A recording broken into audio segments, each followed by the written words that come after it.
전북 지역 요양원과 교회에 이어 요양병원에서도 집단 감염이 발생했습니다. 전북 지역 감염 재생산 지수가 1.6을 넘어서는 등 수치가 급증하고 있습니다. 고창군에선 품질 좋은 농산물을 선정해 노플고창이란 브랜드로 판매에 나서고 있습니다. 고창 통합 브랜드가 출범된 지 1년이 지난 지금 성과와 과제에 대해 짚어봤습니다. 전북도가 내년부터 도내 모든 시군을 대상으로 농산물 최저가격 보장제를 실시합니다.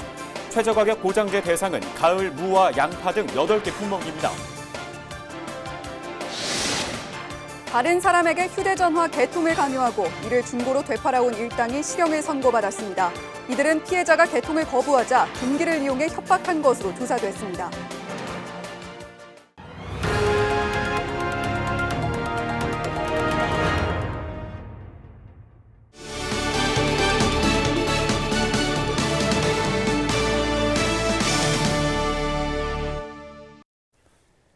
시청자 여러분 안녕하십니까?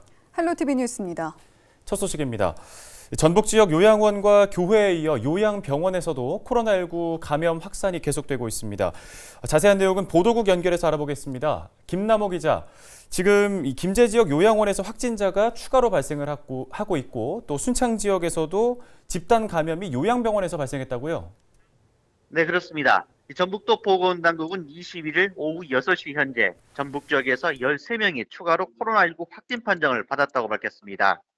김제 가나안 요양원과 관련한 확진자는 3명이 늘어 누적 87명이 됐고 익산시 열린문교회는 1명이 추가돼 총 감염자가 17명으로 늘었습니다. 순창 요양병원에서는 직원과 환자 가족 등 확진자가 지난 19일 첫 발생 이후 현재 16명이 확진 판정을 받았습니다. 방역당국은 해당 요양병원에 대해 동일 집단 격리 조치를 했습니다. 네, 이렇게 전북 지역에서 집단 감염이 잇따라 발생하면서 감염 재생산 지수도 높아지고 있다고요? 네, 그렇습니다. 환자 1명이 평균적으로 얼마나 많은 타인에게 바이러스를 옮기는지 보여주는 지표인 전북 지역 감염 재생산 지수는 최근 1.6를 기록했습니다. 김제 가나안 요양원에서 확진자가 폭증하면서 감염 재생산 지수도 급격히 올랐습니다. 재생산 지수가 이를 넘어 계속 올라가면 역학조사나 방역 대응이 바이러스 전파 속도를 따라잡기 어려워집니다. 전북도 방역 관계자는 감염 재생산 지수가 급격히 올라가면서 매우 위중한 상황이라며 소모임 최소화와 다른 지역 왕래 자제, 방역 수칙 준수를 당부했습니다. 네, 잘 알겠습니다. 추가적인 감염 확산이 발생하지 않도록 개인 방역 수칙을 좀 철저히 지켜야겠습니다. 지금까지 보도국 연결해서 전북 지역의 코로나19 관련 상황 들어봤습니다. 다음 지역 소식 이어가겠습니다. 김남호 아나운서, 네. 혹시 노플고창이라고 들어보셨나요? 네, 고창 지역의 농특산물을 판매하는 그런 브랜드잖아요. 네, 잘 알고 계시는군요. 바로 이 노플고창 브랜드가 출범한 지 1년이 됐습니다. 네, 고창군이 처음 시작할 때 야심차게 내놓았던 그런 브랜드인데 1년이 지났다고 하니까 그동안 어느 정도 성과가 있었는지 또 궁금해지네요. 네, 성과도 성과지만 앞으로의 과제도 아직 남아 있습니다. 이진철 기자가 취재했습니다. 고창 농특산물의 제값을 받는다는 목표 아래 지난해 12월 선을 보인 통합 브랜드 노플고창. 지역 농특산물의 부가가치를 높이기 위한 전략으로 민선 7기 주요 공약 사업 가운데 하나입니다. 고창군은 농촌진흥청에 최고 품질 기준을 충족한 농특산물만 노플고창을 사용하게 하는 등 상표 인지도 쌓기에 주력했습니다. 그 결과 올 한 해 동안 수박과 멜론, 친환경 쌀 등 노플고창 이름을 내건 3개 품목은 현재까지 5억 원의 매출을 올렸습니다. 품목별 품질 기준을 충족하면 모두가 노플고창을 부축하여 유통할 수 있도록 하였습니다. 이에 최고 품질 품목별 기준을 충족시킨 농산물은 얼마든지 노플고창 브랜드를 사용할 수 있으며 이처럼 노플고창에 대한 소비자 신뢰가 쌓이며 매출이 늘었지만 브랜드 사용을 두고 혼란도 있었습니다. 지난달 허가받지 않은 한 농가에서 노플고창 브랜드가 적힌 상자를 사용해 행정 지도를 받기도 했습니다. 신뢰가 중요한 브랜드 이미지 구축을 위해선 군의 체계적인 육성 방안이 짜임새 있게 이루어져야 한다는 목소리가 나오고 있습니다. 그걸 사용하는 사용자들이 진짜 소신을 가지고 하지 않으면은 이것도 어려움이 있어요. 그래서 이제는 교육을 통해서 또 내지는 그 동농가들을 이렇게 현장 방문해서 이렇게 한번 주시를 해주고 재배에서부터 이제 농사 짓는 방법부터 최고의 브랜드로 가는 방향을 이제 프로그램 짜서 그렇게 가줘야. 고창군은 앞으로 10년 동안 딸기와 고구마 등 30여 개 품목의 노플고창 사용을 확대해 부가가치 2천억 원을 창출한다는 계획입니다. 지역 농특산물 가치를 높이기 위한 고창군의 노력이 어떤 성과로 이어질지 기대를 모으고 있습니다. 헬로티비 뉴스 이진철입니다. 전북도가 내년부터 14개 모든 시군을 대상으로 농산물 최저가격 보장제를 시행합니다.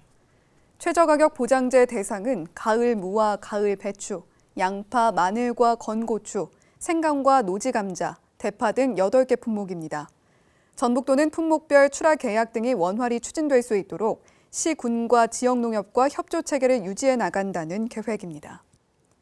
다른 사람에게 휴대전화 개통을 강요하고 이를 중고로 되파는 속칭 휴대폭강 일당의 주범들이 실형을 선고받았습니다. 전주지법은 사기, 공동 공갈 등 혐의로 기소된 24살 A씨에게 징역 1년 6월, 23살 B씨에게 징역 8월을 선고했다고 밝혔습니다. 이들은 지난해 7월 29일 피해자를 전주시 덕진구 한 도로로 불러내 휴대전화 개통을 강요하고 300여만 원 상당의 휴대전화 2대를 받아낸 혐의로 기소됐습니다. A씨 등은 피해자가 개통을 거부하자 둔기를 이용해 협박한 것으로 조사됐습니다.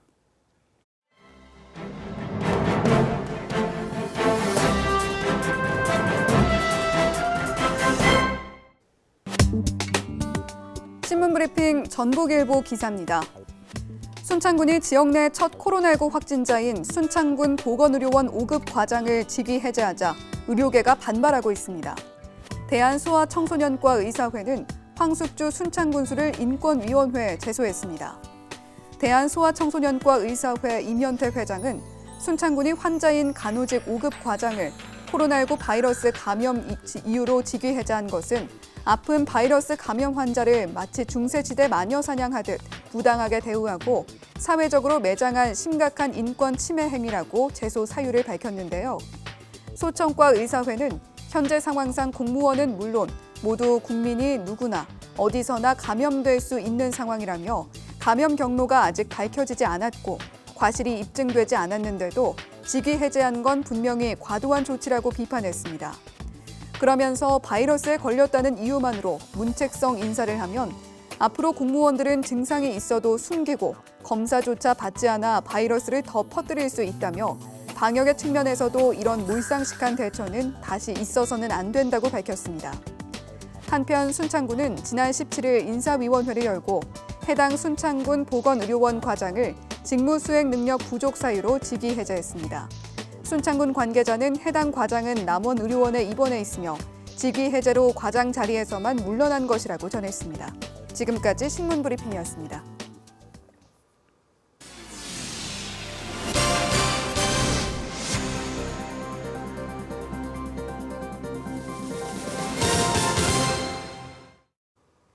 전북 지역에서 대기오염물질 배출 관리를 소홀히 한 사업장이 무더기로 적발됐습니다.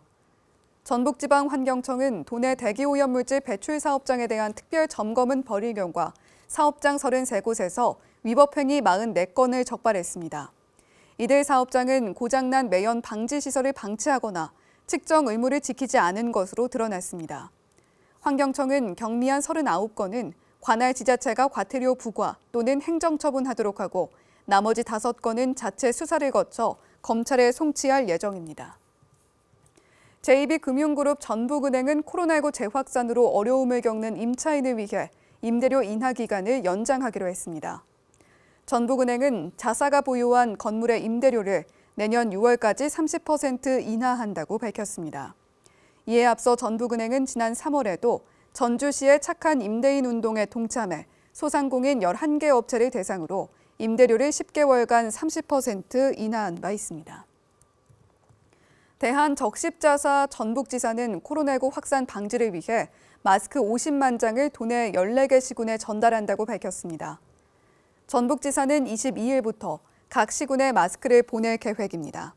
마스크는 기초생활수급자, 차상위 계층, 사회복지시설 등에 전달될 예정입니다. 전북 지역 초중고교의 교회 체험학습 인정기간이 최대 30일까지 늘어납니다. 전북도 교육청은 2021학년도 체험학습 운영 계획을 각급 학교에 안내했다고 밝혔습니다. 이번 운영안에는 교회 체험학습 출석 인정기간을 10일에서 30일의 권장 범위 내에서 학칙에 반영하도록 하는 내용이 담겼습니다. 도교육청은 지난 9월부터 교회 체험학습 출석 인정기간 변경을 정책 수기제로 추진해왔습니다. 남원시 전통시장 중 하나인 용남시장 공영주차장에 무인 정산 시스템이 구축됩니다. 남원시는 중소벤처기업부에서 주관하는 전통시장 주차 환경 개선 사업에 선정돼 총 사업비 8천여만 원을 확보했다고 밝혔습니다. 시는 이번 공모 선정으로 주차장 입구에 무인 정산 시스템을 구축해 쉽고 빠르게 결제할 수 있도록 개선할 계획입니다. 용남시장 공영주차장 무인 정산 시스템 구축으로 이용객의 편의를 향상시켜 전통시장 활성화에 노력하겠습니다. 계획적인 도시관리와 앞으로의 도시 발전 전략을 수립하는 사업 용역을 정읍시가 추진합니다. 이번 용역은 내년부터 정읍시 행정구역 전체 면적을 대상으로 진행되는데요. 시는 용역 결과를 토대로 공청회와 주민 공람 등을 거친 뒤 도시계획위원회 심의 등 행정 절차를 거쳐 2022년 말 최종 고시할 예정입니다. 고용 관련 정보를 얻고 업무를 볼 수 있는 고용복지센터가 고창군에 들어서 운영에 나섭니다. 고창읍 선운교육문화회관에 설치된 고창 고용복지센터에는 고용노동부와 전북 여성새로일하기센터, 전북 서민금융복지센터가 함께 모여 있습니다. 고용복지센터에서는 국민 취업지원제도와 중장년과 여성을 대상으로 한 취업 성공 패키지, 실업급여 신청 등의 업무를 볼 수 있습니다. 최고의 복지가 일자리 복지라고 합니다. 이번에 고창 고용복지센터 개소를 계기로 해서 우리 국민들께서 많은 취업 상담도 받으시고 일자리 복지 향상, 또 실업급여 등 여러 가지 서비스를 편리하게 받을 수 있게 됐습니다. 임실군은 진구사지가 전북도 기념물 제144호로 지정됐다고 밝혔습니다. 임실 진구사지는 지난 1992년 신평면 용암리 사지에 대한 발굴 과정에서 진구사라는 글씨가 새겨져 있는 기와가 출토되면서 그 실체가 드러나기 시작했습니다. 군은 용암리 사지가 고구려의 보덕 화상의 제자들에 의해서 7세기에 창건된 고구려의 사찰이라는 점에 주목하고 있습니다. 진구사는 고려시대를 거쳐 조선 태종대의 자복사로 지정된 이후 임진왜란 전후 소실됐습니다. 날씨 정보입니다. 화요일에는 구름이 많이 지나겠습니다.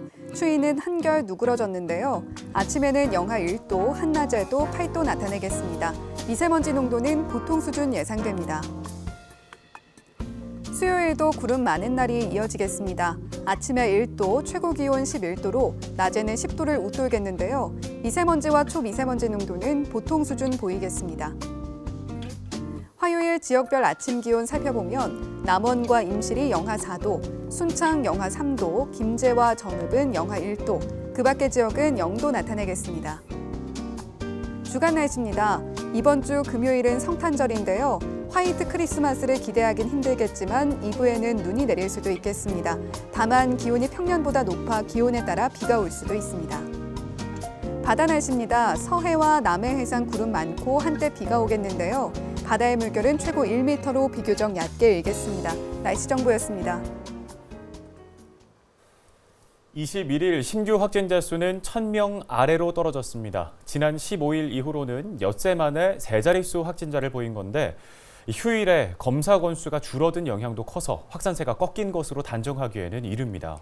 이번 주엔 크리스마스 연휴도 있죠. 일단 수도권에는 23일 0시부터 5인 이상 모이는 게 금지됐는데 우리 지역도 확산세 막기 위해서는 동창회, 송년회, 회식 모두 자제하시고 전화로, 문자로 마음만 전하는 게 좋겠습니다. 헬로티비 뉴스 마칩니다. 시청해주신 여러분 고맙습니다.